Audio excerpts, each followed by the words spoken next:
नमस्कार दोस्तों, आज की कहानी है कृष्ण, बलराम और राक्षस की। महाभारत काल की बात है। एक बार कृष्ण और बलराम किसी जंगल से गुजर रहे थे। चलते चलते काफ़ी समय बीत गया और अब सूरज भी लगभग डूबने वाला था। अंधेरे में आगे बढ़ना संभव नहीं था, इसलिए कृष्ण बोले, बलराम, हम ऐसा करते हैं कि अब सुबह होने तक यहीं ठहर जाते हैं। भोर होते ही हम गंतव्य की ओर बढ़ चलेंगे। बलराम बोले, पर इस घने जंगल में हमें खतरा हो सकता है, यहाँ सोना उचित नहीं होगा, हमें जाग कर ही रात बितानी होगी। अच्छा, हम ऐसा करते हैं कि पहले मैं सोता हूँ और तब तक तुम पहरा देते रहना, और फिर जैसे ही तुम्हें नींद लगे तुम मुझे जगा देना, तब मैं पहरा दूंगा और तुम सो जाना। कृष्ण ने सुझाव दिया। बलराम तैयार हो गए। कुछ ही पलों में कृष्ण गहरी नींद में चले गए और तभी बलराम को एक भयानक आकृति उनकी ओर आती दिखी। वो कोई राक्षस था।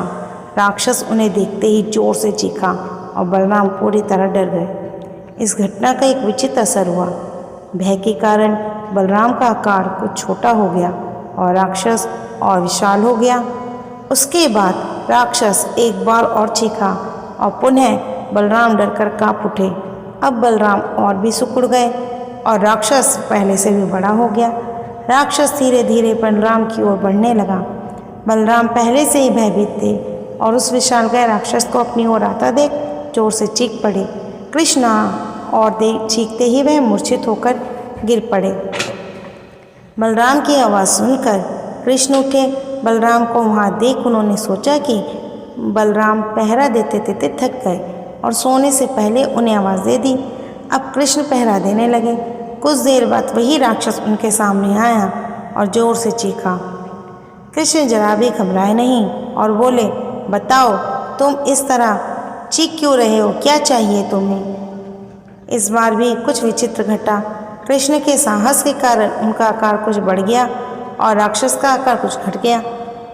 राक्षस को पहली बार कोई ऐसा मिला था जो उससे डर नहीं रहा था। घबराहट में वह पुनः कृष्ण पर जोर से चीखा। इस बार भी कृष्ण नहीं डरे और उनका आकार और भी बड़ा हो गया, जबकि राक्षस पहले से भी छोटा हो गया। एक आखिरी प्रयास में राक्षस पूरी ताकत से चीखा, पर कृष्ण मुस्कुरा उठे और फिर से बोले, बताओ तो तुम्हें क्या चाहिए? फिर क्या था, राक्षस सिकुड़कर बिल्कुल छोटा हो गया और कृष्ण ने उसे हथेली में लेकर अपनी धोती में बांध लिया और फिर कमर में खोसकर रख लिया। कुछ ही देर में सुबह हो गई। कृष्ण ने बलराम को उठाया और आगे बढ़ने के लिए कहा। वे धीरे धीरे आगे बढ़ने लगे। तभी बलराम उत्तेजित होते हुए बोले, पता है कल रात में क्या हुआ था? एक भयानक राक्षस हमें मारने आया था। रुको रुको, बलराम को बीच में ही टोकते हुए कृष्ण ने अपनी धोती में बंधा राक्षस निकाला और बलराम को दिखाते हुए बोले, कहीं तुम इसकी बात तो नहीं कर रहे हो? हाँ, ये वही है, पर कल जब मैंने इसे देखा था तो ये बहुत बड़ा था, ये इतना छोटा कैसे हो गया? बलराम आश्चर्यचकित होते हुए बोले। कृष्ण बोले, जब जीवन में तुम किसी ऐसी चीज़ से बचने की कोशिश करते हो जिसका तुम्हें सामना करना हो, तो वो तुमसे बड़ी हो जाती हैं और तुम पर नियंत्रण करने लगती हैं। लेकिन जब तुम उस चीज़ का सामना करते हो जिसका सामना तुम्हें करना चाहिए, तो तुम उससे और बड़े हो जाते हो और उसे नियंत्रित करने लगते हो। ये राक्षस दरअसल हमारी लाइफ में आने वाली चैलेंजेस हैं, विपरीत स्थितियां हैं, लाइफ प्रॉब्लम्स हैं। अगर हम इन सिचुएशंस को अवॉइड करते रहते हैं तो ये समस्याएं और भी बड़ी होती चली जाती हैं और अल्टीमेटली हमें कंट्रोल करने लगती हैं। लेकिन अगर हम इनका सामना करते हैं, करेज के साथ इन्हें फेस करते हैं, तो यही समस्याएं धीरे धीरे छोटी होती चली जाती हैं और अंततः हम उन पर काबू पा लेते हैं। इसलिए जब कभी भी लाइफ में ऐसी प्रॉब्लम्स आए जिनका सामना आप करना ही चाहिए, तो उसे अवॉइड मत करिए।